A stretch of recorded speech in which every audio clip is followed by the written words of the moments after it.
wa la tamutunna illa wa antum muslimun. Para hadirin wal hadirat, bapak dan ibu-ibu, saudara-saudara dan saudari yang saya muliakan, yang saya hormati, yang saya cintai. Alhamdulillah, kita mesti senantiasa bersyukur pada Allah yang senantiasa memberikan kepada kita nikmat dan karunia dalam segala situasi dan keadaan kita. Termasuk pada hari ini Allah izinkan kita untuk sama-sama datang ke rumahnya ini, tempat yang paling mulia dan yang dicintai Allah Subhanahu wa ta'ala, yaitu masjid ahabul biqa'i ilallahi al-masajid, tempat yang paling dicintai Allah di permukaan bumi adalah masjid-masjid. Kemudian dalam munasabah, amalan yang paling dicintai Allah pula, yang paling mendekatkan kita kepadanya, yaitu salat maghrib berjamaah dan insyaallah isya, yang fadilatnya sama-sama kita ketahui bersama. Man shallal isya'a fi jama'atin faka'annama qama nisfa lailah atau shalla nisfa lailah. Siapa yang salat isya berjamaah, maka seperti orang yang salat setengah malam.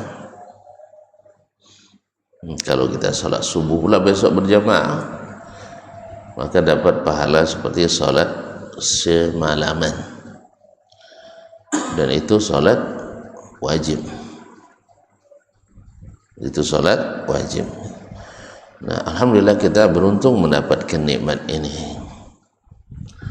Ditambah lagi kita duduk di majlis yang juga Allah berjanji,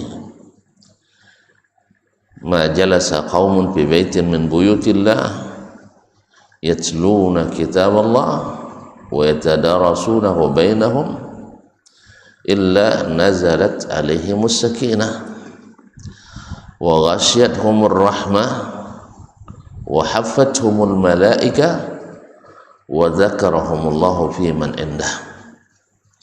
Tidak adalah suatu kaum yang duduk di salah satu rumah Allah, itu masjid, kecuali turun kepada mereka as-sakinah,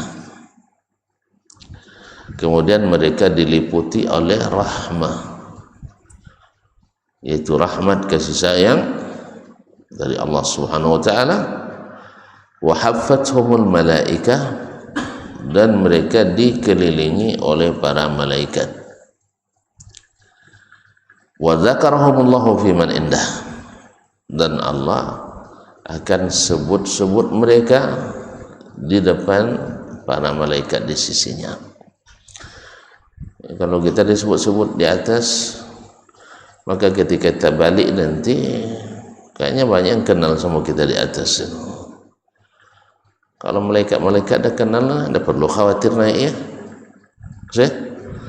Inna lillahi wa inna ilaihi raji'un. Ma'asyar kiram dirahmati Allah. Kemudian di akhir perjumpaan akan dikatakan kepada kita, qumu maghfuran lakum, berdirilah dalam keadaan dosa-dosa kalian diampuni, dalam keadaan dosa-dosa diampuni. Berarti juga duduk-duduk seperti ini menyebabkan dosa-dosa kita dibersihkan dan diampuni. Masya Allah, tak lama-lama sampai azan. Habis itu lepas azan tambah sikit sampai qomat. Ya, kita siap. Alhamdulillah, mudah-mudahan apa yang dijanjikan semuanya kita dapatkan. Baik, ini yang kasih judul Sadur Rahman, tetap mengaji. Itu ya, Mas? Tetap mengaji. Subhanallah. Kenapa tetap mengaji? Karena tadi sudah kita katakan, mengaji ini adalah kebutuhan pokok kita. Mengaji adalah kebutuhan pokok kita. Jangankan kita, Nabi kita sallallahu alaihi wasallam juga senantiasa mengaji. Apa yang mereka kaji adalah kitabullah, yaitu kitabullah. Karena seperti kata Abdullah bin Mas'ud radhiyallahu anhu, ibarat mata air ditimba terus tak habis-habis, tidak lekang oleh panas, tak laku oleh hujan. Apapun yang kalian nak cari, di dalamnya kalian dapatkan. Makanya kaum muslimin dan muslimat di bulan Ramadan khususnya, Nabi mudarasatul Quran, mengaji Al-Quran bersama gurunya. Siapa guru? Nabi alaihissalam. Malaikat Jibril alaihissalam.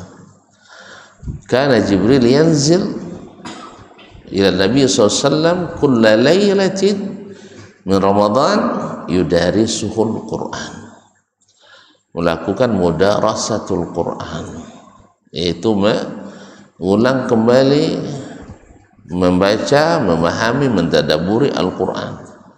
Makanya satu bulan Ramadan itu tamat satu kali oleh Nabi bersama Jibril alaihissalam. Padahal kalau hanya sekedar membaca itu satu hari bisa khatam, karena Nabi salat malamnya satu, tahu sendiri, satu rakaat sampai 5 juz. Kan dia salat malam lalu datangi oleh Abdullah bin Abbas, dan yang lain juga ada Abdullah bin Mas'ud radhiyallahu taala anhum. Dikira Nabi salatnya tidak lama, ternyata salah masuk. Kan ya? Selesai baca Al-Fatihah, baca Al-Baqarah. Jangan-jangan nanti pas selesai Al-Baqarah beliau ruku. Ini kan dia ceritanya. Hatta amam tuh sampai saya berkeinginan buruk. Apa buruknya? Meninggalkan salat. Thumma dakhala aw qara'a an-nisa, thumma Ali Imran. Kemudian baca An-Nisa, kemudian Ali Imran. Berapa juz itu San? Sampai An-Nisa selesai. Berapa juz? 5 kan? Itu satu rakaat. Tapi di mudarasatul Quran di Ramadan, malaikat bersama Nabi alaihissalatu wassalam membaca satu kali sampai selesai. Di hari atau di bulan Ramadan terakhir, Nabi alaihissalatu wassalam bersama malaikat Jibril 2 kali khatam satu bulan Ramadan. Untuk apa gunanya? Ma'asyiral kiram dirahmati Allah SWT. Ya, padahal Nabi alaihissalatu wassalam sudah diingatkan, wala ta'jal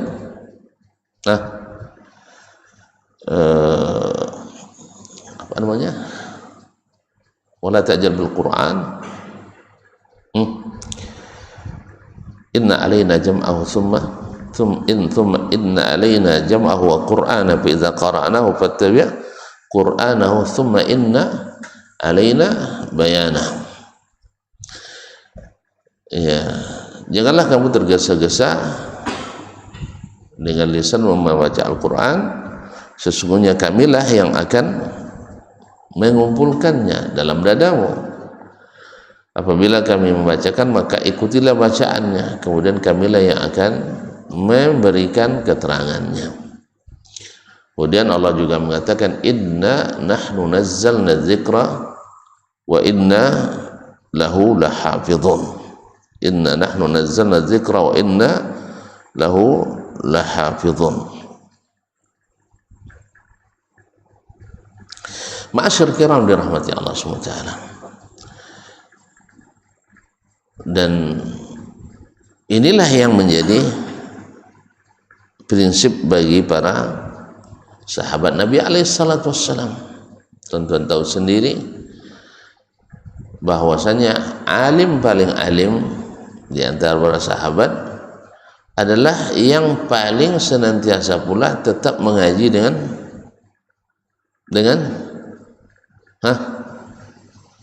tentu dengan Nabi SAW. Siapa yang paling selalu mengaji dengan Nabi?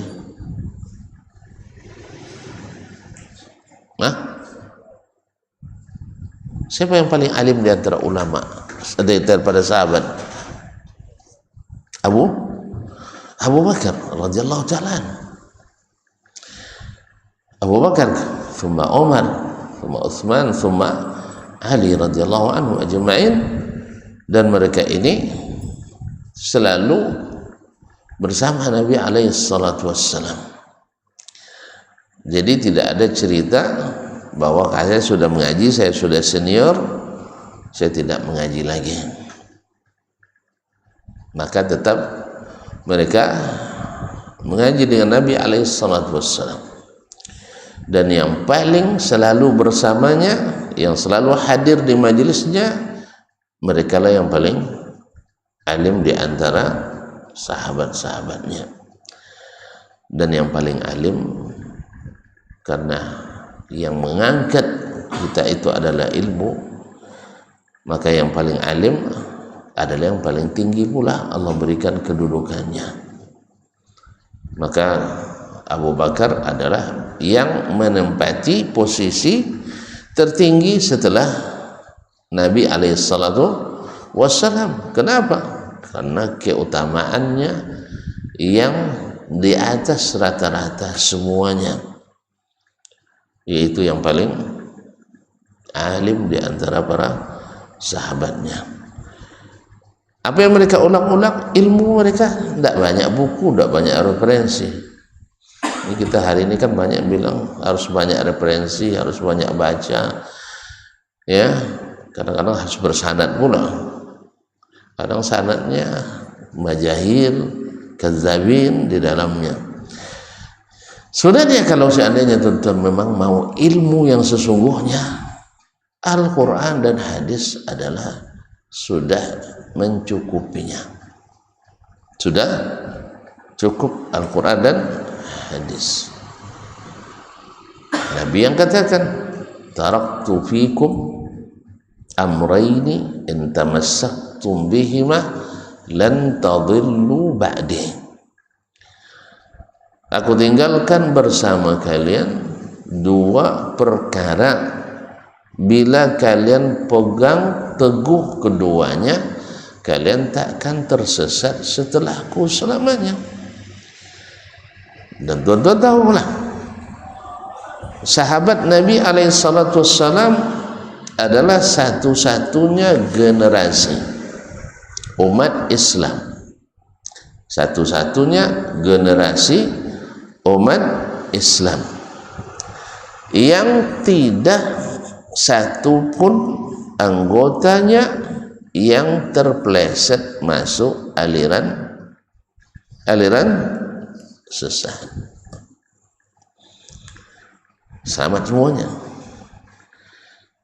Tahu tak tuan-tuan apa yang menyebabkan itu? Ahlan, bahwa mereka tak satu pun yang tersesat bukan karena banyak referensi, bukan karena banyak rujukan, bukan karena banyak bacaan, tetapi karena benar bacaannya, benar pemahamannya, benar jalur yang digunakannya. Maka dengan Al-Quran hadis mereka selamat semuanya. Mereka dengan Al-Quran hadis selamat semuanya tanpa kecuali. Maka wajarlah Nabi ketika memberikan atau menjelaskan tentang golongan yang selamat dari seluruh golongan yang ada yang akan terpecah belah. Nabi ingatkan, sataftariqu ummati ila 73 firqah, akan terpecah belah umatku menjadi 73 golongan. 73 golongan, kulluha fil jannah, kulluha fil nar wala fil jannah, fil nar. Semuanya potensi masuk neraka. Ini orang kalau dengar hadis ini dibilangnya kita tukang masukkan orang ke neraka. Cuma mana pula awak nak jadi masukkan orang ke neraka, awak aja tak tahu gitu. Sah? Bukan, kita bukan panitia neraka. Tapi Nabi mengingatkan ini supaya kita tidak menjadi ahlinya. Nabi mengingatkan ini supaya kita jangan membuat aliran dalam agama. Maka diingatkannya. Tetapi ini tidak bisa dihindari, karena tidak semua orang dapat menahan diri. Syubhat menyambar di mana-mana, dan orang-orang cerdas yang tidak taat semakin banyak. Orang cerdas dan tahu tapi tidak taat. Karena orang tersesat kan karena salah satu dari dua sebab. Satu, sebab tidak berilmu, tersesat dia. Tidak tahu, dipaksa kau juga berjalan. Malu bertanya, jalan terus. Malu bertanya, jalan terus. Akhirnya tersesat. Atau tahu yang jalan yang benar tapi tidak mengikutinya. Karena apa? Karena ada syubhat atau syahwat. Akhirnya tersesat. Wa dhalla ala ilmin, adallahu Allah ala ilmin. Afara'aita man ittakhadha ilahahu hawahu wa adallahu Allah ala ilmin. Tidakkah kalian melihat orang yang menjadikan hawanya sebagai sembahannya, yang ditaatinya, yang dicintainya, yang digandrunginya? Akhirnya apa? Allah sesatkan dia walaupun ala ilmin. Sesat setelah berilmu. Apa sebab? Ada hawa. Makanya manusia itu kalau tidak, syaitan itu kalau tidak lulus menyesatkan kita dengan syubhat, maka dia sesatkan kita melalui syahwat. Memang kamu tahu, cuman kan tidak mesti begitu. Kan lagi akhirnya, atau tidak apa-apa langgarnya sekali ini, besok kita bertobat katanya. Ini yang terjadi. Ma'asyiral kiram dirahmati Allah SWT. Akhirnya ketika Nabi sebutkan bahwa bahwa tidak bisa dihindari bahwa umat ini sepertinggal Nabi akan terpecah belah menjadi 73 golongan. Kulluha finnar. Semuanya potensi masuk neraka. Kan potensi masuk neraka. Soal benar-benar masuk neraka itu adalah urusannya Allah yang tahu. Sebab orang kafir sendiri kita tidak bisa hukum langsung sekarang masuk neraka, kecuali yang mati dalam keadaan kafir. Tapi kalau Fir'aun bisa tidak kita hukum masuk neraka? Masih ragu juga ya Allah. Fir'aun masuk surga? Tidak ragu lagi kita. Tapi kalau ada yang semirip Fir'aun misalnya hari ini, masuk neraka? Ya enggak, tapi calon iya. Calon. Siapa contohnya misalnya? yang calon masuk neraka banyak tuh. Takut nyebut namanya, dosa lah. Yang lama-lama aja lah sebut. Jadi kaum muslimin dan muslimat dirahmati Allah SWT. Jadi yang masih hidup kita tidak tahu, mana tahu dia dapat hidayah.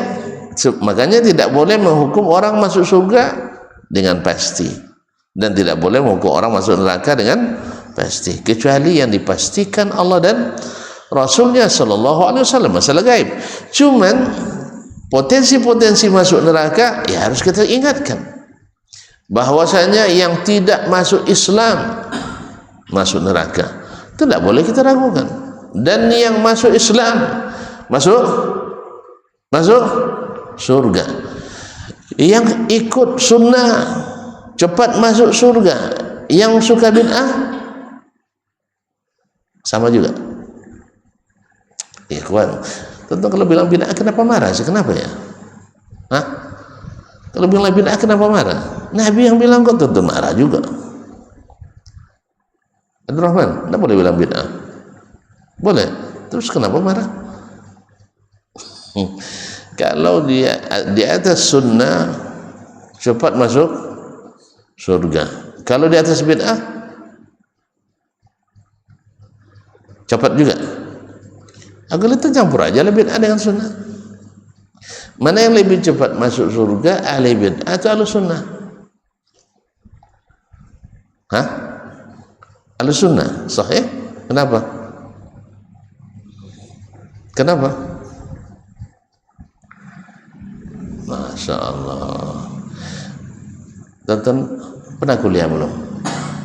Sudah kuliah atau belum? Sudah ya. Sudah pernah menguji nak? Sudah pernah meriksa ujian atau belum? Sudah pernah. Mana yang lebih cepat selesai diperiksa? Yang jawabannya sesuai dengan yang diajarkan, atau yang jawabannya muter-muter? Mana lebih cepat selesai? Yang sesuai dengan yang diajarkan. Wajar itu.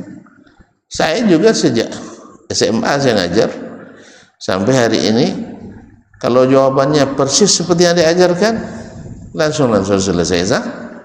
Kan tidak lama prosesnya. Tapi kalau seandainya berbeda yang dengan yang diajarkan, walaupun zahirnya benar, terpaksa dibaca dengan seksama dulu, akhirnya tengok, kalau yang benar tadi tentu dapatnya 10 misalnya kan, kalau ini dikasih 10 tidak mungkin sama.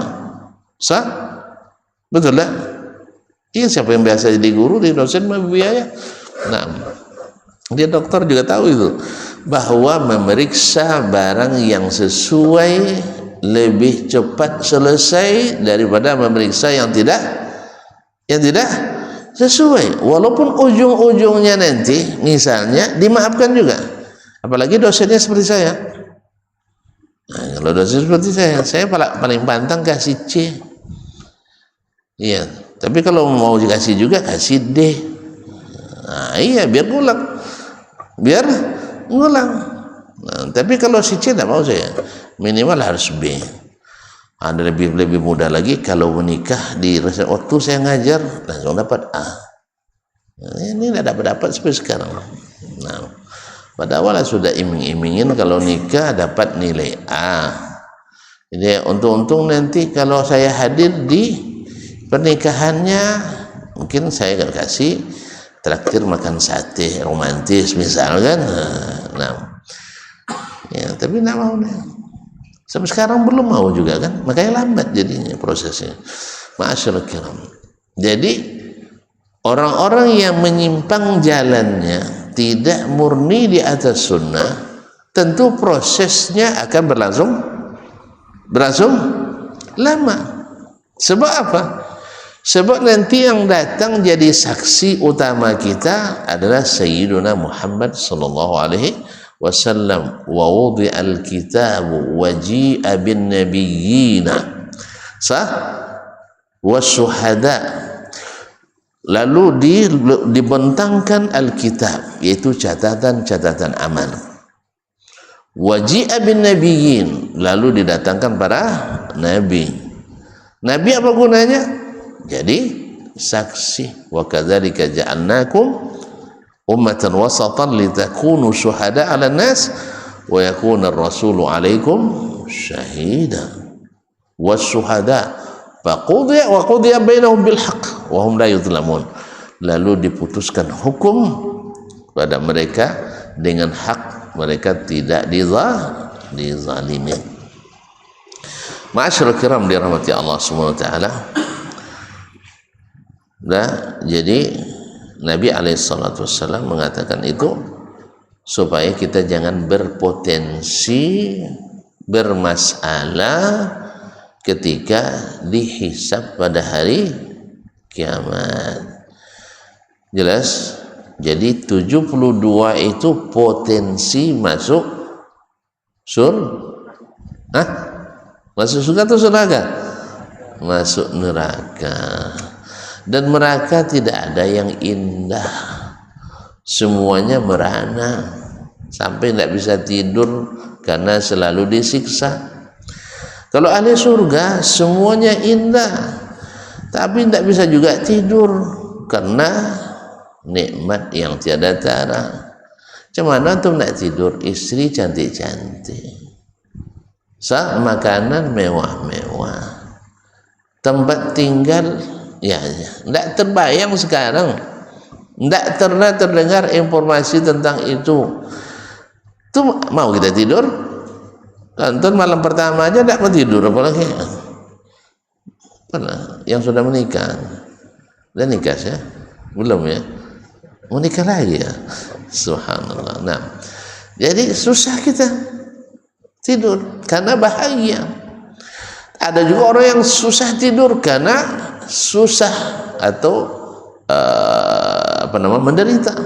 Nah, makanya Allah tidak ingin itu terjadi pada kita.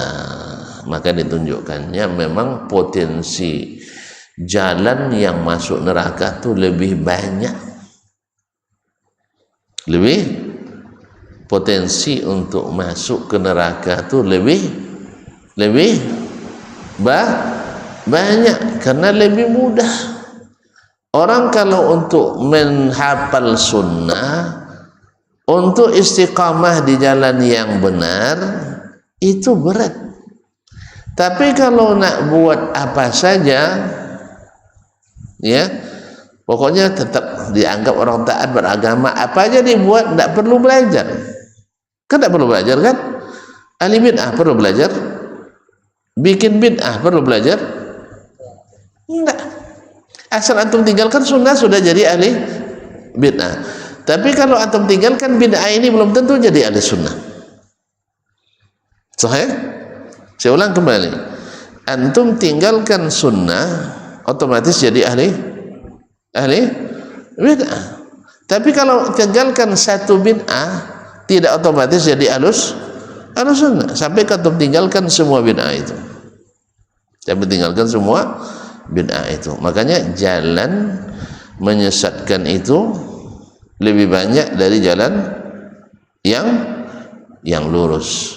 Jalan yang lurus satu, yaitu jalan para nabi, siratal ladzina an'amta 'alaihim minan nabiyyina was-siddiqina wasyuhada was-salihin wa hasuna ulaika rafiqa. Ma'asyarul kiram dirahmati Allah SWT. Nah, Nabi ketika menyebutkan akan ada perpecahan ini, perselisihan ini dan perceraian ini, 72 masuk neraka, 1 masuk surga. Lalu beliau menyebut di antara sifat golongan yang selamat itu al-firqatun najiyah illa wahidah, kecuali 1. Sahabat bertanya, "Man hum ya Rasulullah?" Siapa mereka ya Rasulullah? Nabi tanpa ragu menjawab, "Man kana ala misli ma ana alaihi al-yawma wa ashabi." Orang yang beragamanya. Kenapa diterjemahkan dengan beragama? Ustaz? Kenapa kita terjemahkan dengan orang yang beragamanya? Padahal kan tidak ada kalimat agama di sini. Man kana ala misli ma ana alaihi al-yawma wa ashabi. Kalau terjemahan bebasnya, orang yang ya seperti saya dan para sahabat saya hari ini. Kalau itu terjemahan nanti ke unta Nabi, ke unta pula kita. Sah? Makan kurma Nabi, makan kurma pula kita. Kalau makan kambing 4 orang 1 ekor, makan kambing kita 4 orang 1 ekor pula. Sah? Kalau tinggal di padang Sahara pula kita tinggal. Begitu maksudnya? Begitu maksudnya? Tuan-tuan, begitu maksud Nabi? Pasti enggak. Kenapa enggak? Kenapa antum yakin bukan itu yang dimaksud oleh Nabi? Ini makanya tetap mengaji. Nah, kenapa? Dari mana antum tahu bahwasanya yang dimaksud oleh Nabi bukanlah kita mesti seperti Nabi dan para sahabat? Mereka semuanya rambut panjang, sekarang kita harus rambut panjang juga, gitu ya? Rata-rata mereka rambut panjang kan? Nabi sampai sebahu. Saya dulu suka juga panjang, cuma rambut lurus tak bagus, nampaknya panjang-panjang ya. Nah, iya waktu itu Harun dulu suka, sekarang ya Nabi ya. Nah, cuman apa yang itu dimaksud oleh Nabi Alaihissalam? Atau kita juga harus pakai jubah semua? Apa itu yang dimaksud oleh Nabi? Enggak kan? Kenapa enggak? Di mana antum tahu?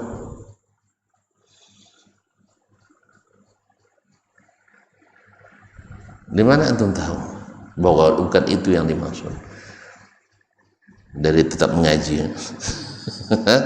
Tahunya kita karena kaum muslimin dan muslimah yang dirahmati Allah tak pernah terjadi dalam kehidupan ini orang beraliran ya yang menyebabkan sesat jalan karena misalnya aliran pengendara mobil apa mobil apa Pajero Sport misalnya menyebabkan masuk neraka. Saya ulang kembali, kalau kita buat komunitas Pajero Sport gara-gara itu masuk neraka? Jawablah, gara-gara itu masuk neraka? Enggak kan? Atau komunitas penggembala kambing masuk neraka gara-gara itu? Enggak kan? Atau komite pesepeda misalnya Pekanbaru misalnya, gara-gara itu masuk neraka? Berpecah belah orang gara-gara itu? Jawablah tuan-tuan. Enggak kan? Atau misalnya kelompok rambut ikal, gara-gara itu masuk neraka? Enggak. Sesat orang? Enggak. Atau pecinta bakso misalnya, masuk neraka? Ya enggak. Atau komunitas batik Melayu misalnya, atau batik ini dan lain-lain, atau komunitas peci merah putih. Ini karena keyakinan. Kalau hanya sekedar komunitas peci tidak ada masalah, cuman karena ada keyakinan ini menyimpang di dalamnya. Jadi oleh sebab itu kaum muslimin pasti Nabi mengatakan yang dimaksud saya orang yang selamat itu seperti saya dan sahabat saya hari ini bukan di masalah makanan, bukan di masalah pakaian, bukan di masalah tempat tinggal, bukan di masalah hobi, bukan masalah komunitas, tapi masalah agama. Maka oleh sebab itu diterjemahkanlah orang yang beragamanya seperti Nabi dan para sahabatnya. Itu yang mereka yang selamat. Maka oleh sebab itu sepakat umat Islam ini ketika mengatakan mana golongan ahlus sunnah itu yang sesungguhnya imamnya ahlus sunnah, kemana bermuaranya?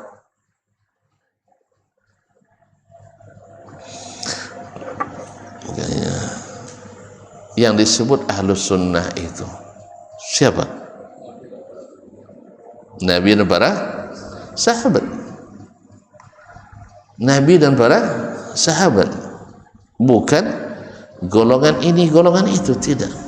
Karena aslinya Ahlus Sunnah itu golongan bukan golongan, tapi dia adalah jalan yang telah ditempuh Nabi alaihi salatu wassalam. Tapi kalau aliran ini sudah golongan. Makanya Ahlus Sunnah bukan golongan, misalnya golongan ini dan itu dinisbatkan pada seseorang, paham tak?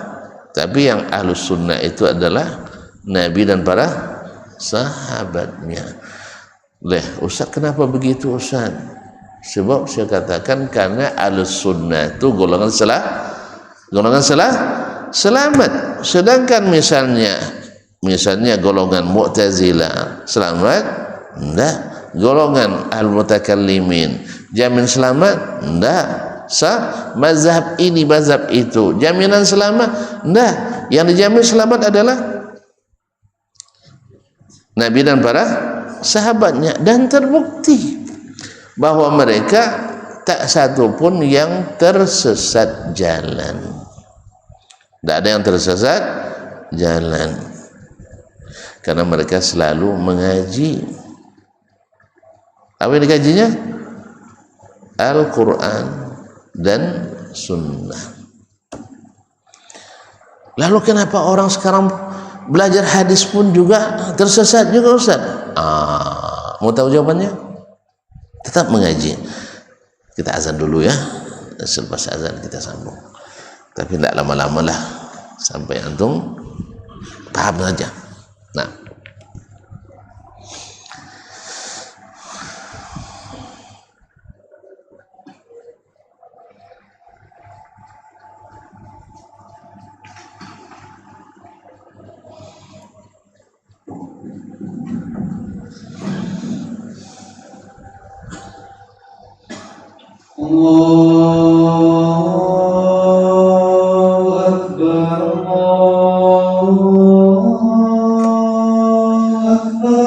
Allahu Akbar.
Tapi bapak-bapak dan ibu-ibu, saudara-saudari yang saya muliakan, saya hormati. Jadi Nabi alaihissalatu wassalam yang dimaksudnya dengan golongan selamat tadi adalah yang beragamanya seperti Nabi dan para sahabat. Nah, bila dalam riwayat lain disebutkan bahwa yang selamat itu adalah ahlus sunnah wal jamaah, maka siapa sebenarnya ahlus sunnah? Siapa imamnya? Ini yang selalu dipersisikan orang. Siapa imam kalian? Gitu aja repot. Kalau mau imam yang berpecah belah, maka setiap golongan ada imamnya. Paham tak? Kalau mau imam yang berpecah-pecah, bercerai-berai, setiap golongan ada imamnya. Dan tuan-tuan tahu sendirilah, setiap setiap golongan menyangka mereka di atas Al-Quran dan Sunnah. Tidak ada satupun kecuali mengaku mengikut Al-Quran dan Sunnah. Sampai Syiah sendiri mengikut Al-Quran dan Sunnah, tapi Sunnah Ahlul Bait, Sunnah yang datang dari Ahlul Bait. Mereka tidak mengakui Sunnah yang datang dari Ahli Sunnah. Al-Mu'tazilah sendiri mereka juga mengaku sebagai Ahlus Sunnah. Tapi sunnah yang mana? Menurut mereka sunnah yang bersifat yang bukan bersifat operasional. Kalau operasional boleh diganti dengan yang lain. Terus yang berita harus sesuaikan dengan logika. Apa yang tinggal lagi? Satu tidak ada yang tinggal lagi. Dia sunnah operasional, tidak sesuai dengan zaman ini, boleh diganti. Terus tahu operasional? Tidak tahu ya. Misalnya warisan, laki-laki dapat 2 bagian dari perempuan. Oh, ini untuk di Indonesia tidak sesuai ini. Apa sebab? Undang-undang tidak mendukung. Akhirnya ganti saja dengan undang-undang warisan yang ada di Indonesia. Kalau untuk orang Jerman, di Jerman tidak dipakai, tidak sesuai, maka jadilah hukum warisannya hukum warisan konvensional. Nah, sampai-sampai mereka juga mengatakan, ya, yang penting beribadah.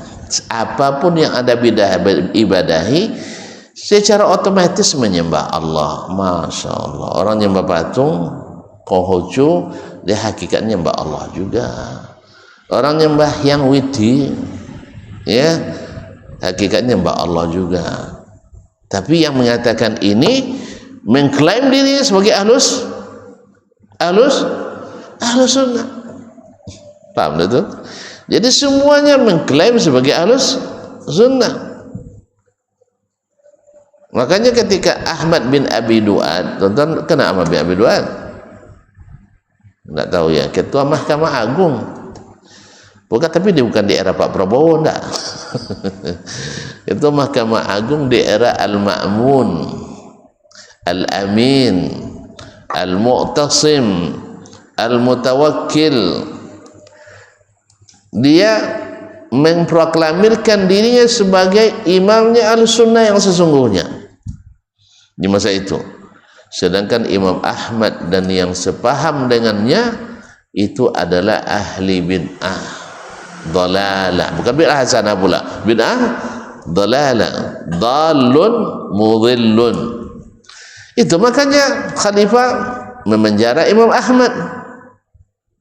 Apa sebab?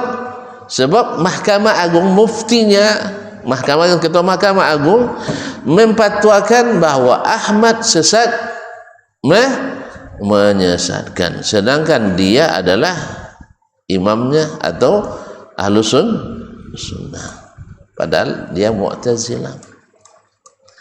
Makanya di sini ditafsirkanlah Ahlus Sunnah seperti dalam hadis tadi, ya, bahwasanya yang beragamanya seperti sahabat bersama Nabi.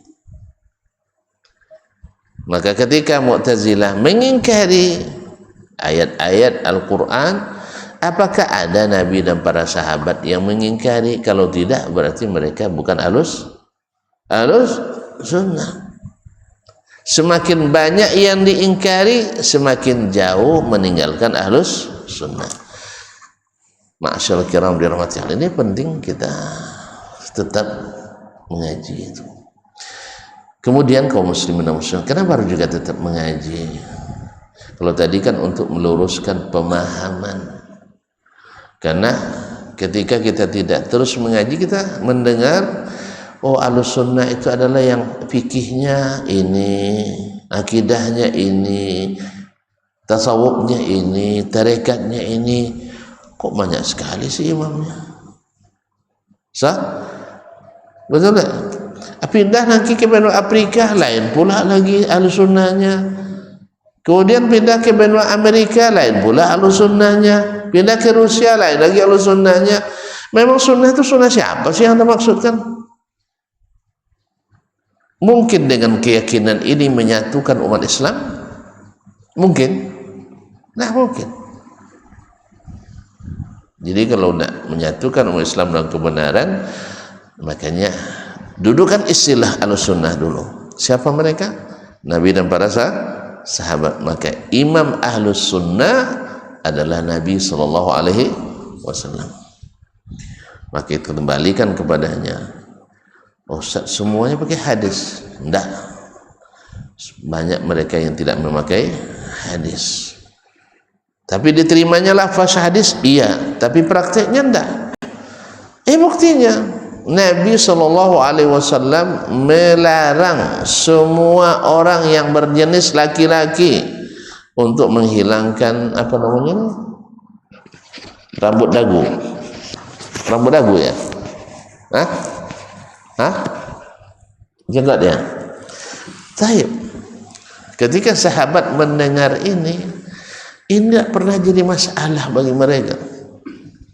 Tapi ketika didengar oleh ahlus sunnah zaman ini, yang dilakukannya adalah sebaliknya.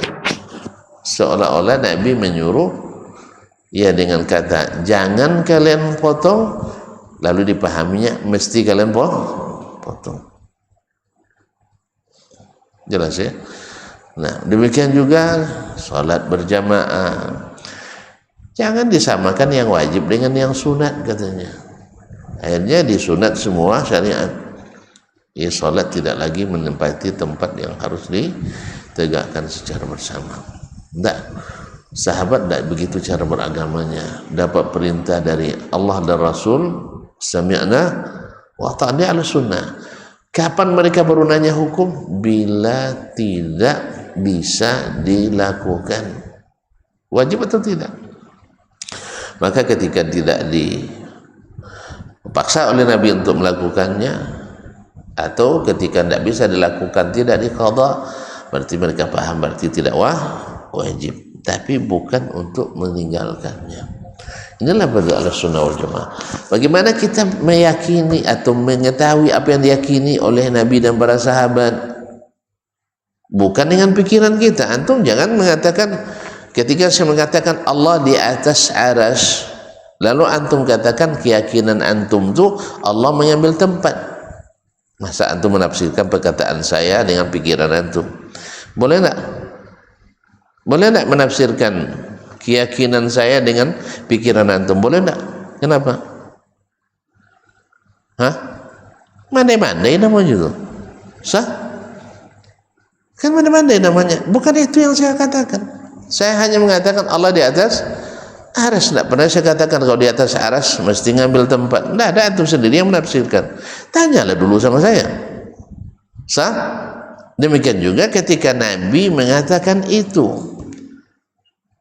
Apakah Nabi mengenai kalau seandainya di atas mesti dia mengambil tempat? Tidak ada.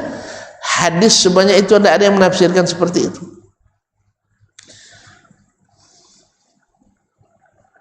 Atau kalau seandainya dia di atas mesti berjisim, mesti berbatang tubuh, antum sendiri yang nafsirkan. Tidak ada Nabi mengatakan Allah berjisim. Maka kalimat jisim tidak ada masuk dalam akidah umat Islam, kecuali setelah masuk ilmu Aristoteles, ilmu gratis dalam pembelajaran akidah kita. Akhirnya berdasarkan ilmu tersesat juga. Kenapa? Karena ikut hawa, menafsirkan sendiri tanpa ada dalil tentang apa yang diyakini oleh Nabi dan para sahabatnya. Jadi kalau antum nak tahu keyakinan saya, jangan tafsirkan sendiri, nak. Tanya apa maksud Ustaz tu. Ini awak masih hidupnya dia tafsirkannya. Sama dulu pernah saya menyampaikan kajian, ya, di Akramun Nas di kampus Unri. Saya bilang saya karena suka nonton, saya bilang. Itu enggak suka ya? Hah? Saya aslinya suka nonton. Kayaknya enggak ada yang enggak suka kayaknya. Semuanya suka ya? Hah? Maka saya tidak punya televisi di rumah. Enggak punya televisi. Kenapa saya enggak punya? Supaya enggak habis waktu untuk nonton. Paham enggak? Bukan saya mengharamkan TV. Keluar isu Dr. Dasman mengharamkan televisi. Bukan sampai di situ. Katanya televisi haram, tapi masuk TV juga katanya. Itu lembarannya. Jadi menafsirkan apa yang kita ucapkan dengan pikirannya, bukan dengan ucapan saya. Nah, berapa banyak aliran menyimpang karena menafsirkan ucapan Allah, ucapan Rasulullah sallallahu alaihi wasallam dengan apa? Dengan pikirannya. Sedangkan Ahlus Sunnah tidak menafsirkan Nabi perkataannya dengan sunnahnya yang lain, bukan dengan menafsirkan dengan pikiran masing-masing. Itulah bedanya Ahlus Sunnah wal Jamaah. Oleh sebab itu kaum muslimin dan muslimat, para sahabat itu karena begitu paham bahwa kita akan selamat dengan mengikut Nabi, maka mereka selalu pula mengaji hadis-hadis Nabi alaihissalatu wassalam sampai mereka hafalkan. Maka kita kenali dulu ilmu di kalangan as-salaf itu yang dikaji oleh mereka setiap hari hanya dua itu, Al-Quran dan hadis. Tapi mereka bisa mengurus dunia dengan hebat, menciptakan keamanan di wilayah yang super luas, bisa menaklukkan tentara-tentara besar jumlah dan lengkap peralatannya juga dengan Al-Quran dan hadis. Mereka bisa mengembangkan pertanian, perkebunan, bahkan teknologi dengan Al-Quran dan hadis. Dan mereka selamat agamanya, itu yang paling utama, dengan Al-Quran dan hadis. Tapi yang banyak yang berkoar-koar dengan ilmu-ilmu yang di luar Al-Quran dan hadis, ya, mereka hanya berkoar-koar tetapi tidak berbuat apapun. Allahumma musta'an. Sampai ada yang bilang hari-hari gini masih ngaji Sahih Bukhari, Sahih Muslim juga. Orang sudah sampai ke bulan. Sah? Itu kita tanya, Bapak dah pergi ke bulan atau belum? Enggak juga. Dah ngaji Sahih Bukhari atau belum? Enggak juga. Itu di mana lebihnya Bapak? Paham enggak? Dia kan mencela kita mengaji kitab-kitab kuning ini. Alasannya orang sudah sampai ke bulan karena tidak ngaji, kan itu dia. Jadi kalau nak hebat jangan ngaji Sahih Bukhari, tapi kaji pergi ke bulan. Terus kita tanya, Bapak dah sampai ke bulan? Hah? Belum juga. Dah ngaji tidak Bukhari? Tidak juga. Itu apa kelebihan Bapak dari kami? Ke bulan tidak juga, ngaji juga. Paham tak? Dia mencemooh kita gara-gara ngaji. Sah? Kah? Dia alasannya apa? Orang sudah pergi ke bulan. Ini ada pergi ke bulan? Hah? Dia ada pergi ke bulan? Tidak juga. Ngaji? Tidak. Berarti lebih rendah dari yang ngaji. Paham tak? Itu tidak ngantuk nampaknya. Gimana dia? Ada pula bapak-bapak, Masya Allah, ya, karena beragama nurut pikirannya, Ketika baca hadis tentang tempat yang paling dibenci Allah adalah pasar, yang paling dicintai Allah adalah masjid, karena dia memang suka berkecimpung di bidang ekonomi. Maka dia bilang inilah hadis ustaz yang membuat umat Islam terbelakang katanya. Kan sakit hati kita dengarnya itu. Masa hadis Nabi membuat umat Islam terbelakang? Betul tuh Ustaz? Gara-gara hadis itu umat Islam terbelakang? Enggak, gara-gara bapak beliau umat Islam terbelakang. Iya, hadis tidak paham, ekonomi juga tidak maju. Sah? Wih, hadis inilah yang dulu dibaca oleh Abdurrahman bin Auf. Tahu tak Abdurrahman bin Auf hadis ini? Tahu tak dia hadis ini? Hah? Mak tonton tahu Abdurrahman bin Auf? Tak tahu ya? Abdurrahman tahu tak dulu hadis ini? Tahu kan?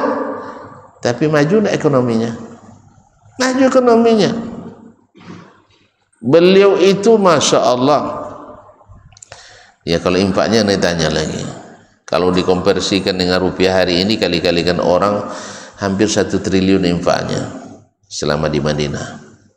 Dengan nominal nol dia ke pasar, tidak pakai modal.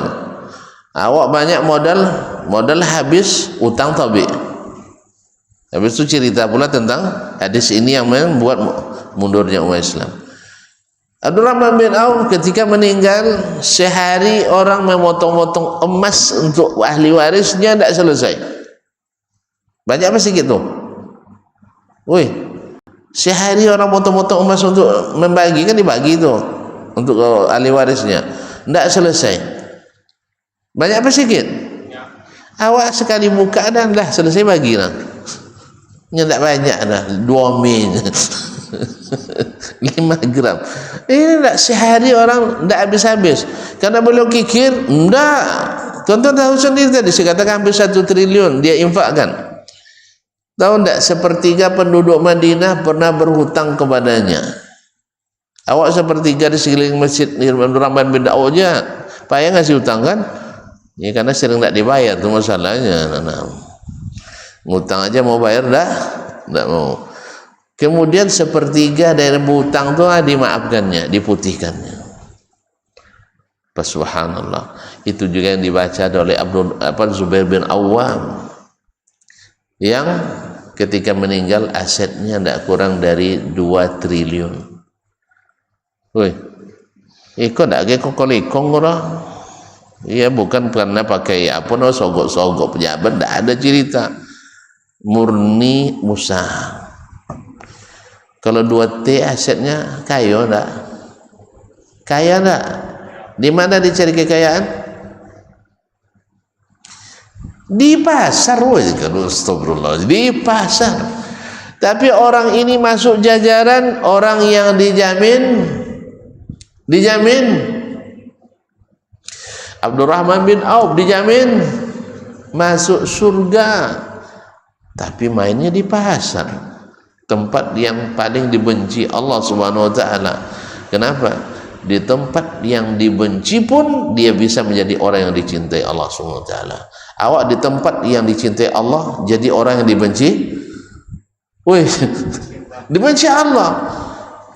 Tahu enggak? Ada enggak orang di tempat yang paling dicintai Allah tapi pekerjaannya paling dibenci Allah? Ada enggak? Siapa contohnya? Astagfirullah. Memang harus mengaji terus nih, harus tetap mengaji ini sih. Contohnya Haji Abu Lahab, Haji Abu Jahal. Di mana main dulu? Hah? Astagfirullah. Di mana mainnya Abu Lahab dulu? Di Masjidil Haram, dekat Ka'bah. Haji Abu Jahal di mana mainnya? Sama sih, pengurus Masjidil Haram, Masjidil Haram, Ka'batullah, tapi melakukan pekerjaan yang paling dibenci Allah. Apa itu? Mak tidak tahu juga, harus ngaji kita nampaknya. Syirik. Melakukan perbuatan syirik yang paling dibenci Allah Subhanahu wa taala, padahal dia di tempat yang paling dicintai. Kenapa? Kenapa Haji Abu Lahab seperti itu? Tuan-tuan tak jumpa. Apa? So nambah 2 jam lagi saya ngaji nampaknya karena ndak ngaji. Karena ndak ngaji. Karena lama ndak ngaji. Makanya ketika Nabi datang ngajak mereka mengaji, difitnahnya Nabi sallallahu alaihi wasallam. Apa fitnahnya? Muhammad bawa ajaran baru. Apa fitnahnya? Muhammad nak merusak tatanan masyarakat. Apa-apanya? Muhammad bawa aliran keras. Jelas? Pemecah belah umat. Nampak tuh? Jadi gara-gara ndak ngaji, orang berada di tempat yang terpuji tapi terpuruk. Sebaliknya, orang yang ngaji berada di tempat yang paling buruk, yang banyak syaitannya, tapi mereka selamat. Bahkan di antara mereka yang dijamin masuk surga. Jadi hadis tidak salah ada Pak Haji. Pak Haji yang salah karena tidak paham hadis, akhirnya menyalahkan hadis. Hadis ini bukan menyebabkan keterbelakangan umat. Hadis ini membuat umat maju, bahwa di pasar harus ekstra hati-hati. Gimana supaya kita tetap hati-hati? Sering mengaji, tetap mengaji. Ini mentang-mentang profesor doktor tidak mau ngaji. Ini profesor doktor bidang perekonomian kadangnya. Sudah pula membuat keputusan krusial di rumah-rumah Allah. Sah? Kan ada kadang profesor doktor di bidang ekonomi jadi pengurus masjid, menentang kaji ustad. Nah, Ustaz Asman ya kasih jadwal enggak? Kaji beda dengan kita. Oh iyalah, Haji kan ngaji ekonominya ya kan. Terus itu dia dulu dengan guru agama, itu tidak sama lah. Bapak beragamanya ikut hawa, kalau beliau ikut ilmu. Kalau ikut ilmu selamat tak tadi? Selamat. Kalau ikut hawa sesat. Bahkan orang berilmu pun ikut hawa tersesat. Orang berilmu pun kalau ikut hawa juga tersesat. Makanya tidak sedikit kita lihat fatwanya dulu haram, tapi karena lain satu hal dan lain hal merubah menjadi haram. Ya kan tidak jelas juga haramnya tapi haram. Nah, hampir-hampir halal. Makanya ada seorang syekh di Timur Tengah sana, di masyarakat awam negerinya saja dikenal dengan Ustadz halal. Mufti besar dia. Apa sebab? Karena tadi adallahullahu ala ilmin, karena menjadikan hawa sebagai ikutannya, sebagai gandrungan yang dicintainya, sehingga fatwa-fatwanya cenderung menghalalkan semua cara. Allahumma musta'an. Dan sayangnya dia boleh jadi rujukan besar pula bagi ahli hawa di negeri-negeri kita. Mau tahu namanya? Bilanglah tidak usah, nanti riba antum. Tidak usah, antum cukup tahu bahwa ada orang berilmu yang juga tersesat. Karena apa? Karena hawa. Dia kalau antum tanya habis Quran nanti, banyak apal hadis nanti, tahu fikih nanti. Dan cuman masalahnya fikihnya membuat dia menghalalkan yang haram. Orang masuk neraka, nanti nerakanya habis, akhirnya masuk surga. Orang kafir ujung-ujungnya masuk surga. Innalillahi wa inna ilaihi raji'un. Sesat apa enggak? Sesat enggak? Sesat. Syekh besar, mufti. Dia juga yang menghalalkan riba. Ketika terjadi kudeta di negerinya, dia juga yang fatwakan orang-orang yang demo itu tembak saja di tempat. La haula. Makanya banyak yang mati. Mau antum ditembak di tempat? Nah, jangan fatwakan. Iya, makanya seharusnya di masa-masa fitnah seperti ini bukan fatwa. Ya, orang tentara tuh menunggu fatwa itulah kan, polisi kan. Nah, dia fatwakan, tembak saja. Padahal orang aksi, mohon maaf, walaupun kita tidak menyetujui, tapi ini aksi damai yang tidak boleh dilawan dengan kekerasan. Iya, mau jangan salah paham ya. Kalau gitu kata, enggak, saya bukan pendukung aksi, saya pendukung ngaji. Mohon maaf. Kalau aksi saya bukan orator, kalau ngaji saya ustadz, dai, ustadz ya. Yang kalau yang aksi kan biar orator aja lah, ya, korlap aja kan. Ya kalau saya enggak, saya kan ustadz, dai, makanya saya pandainya ngaji, ustadz ya. Nah, janganlah dipaksa saja orasi lah. Nah, kecuali orasi ilmiah nanti tidak apa-apa. Tapi kalau untuk ini jangan. Jadi kaum muslimin dan muslimat dirahmati Allah, orang-orang kalau tidak mengaji bisa-bisa salah paham terhadap agama, dan kalau salah juga mengaji juga diselewengkan dari tujuan mengaji itu sendiri.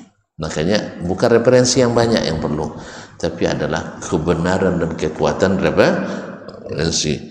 Bukan hanya sekedar ilmu yang hebat yang diperlukan, tapi adalah kekuatan memegang ilmu itu dengan kuat. Karena memang memegang Al-Quran dan Sunnah memang dengan kuat. Khuzil kitaba biquwwah, pegang dengan kuat, dan kekuatan tidak terbangun kalau hanya selesai ngaji setengah kita berhenti, atau setengah-setengah mengaji, atau setengah-setengah hati mengulang kaji, atau setengah hati mengikuti dan mengamalkan kaji. Maka tetap mengaji ya Syekh.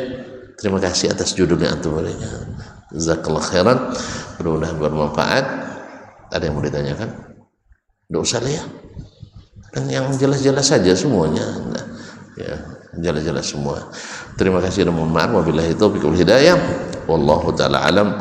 Wassallallahu ala nabiyyina Muhammadin wasallam. Wassalamualaikum warahmatullahi wabarakatuh.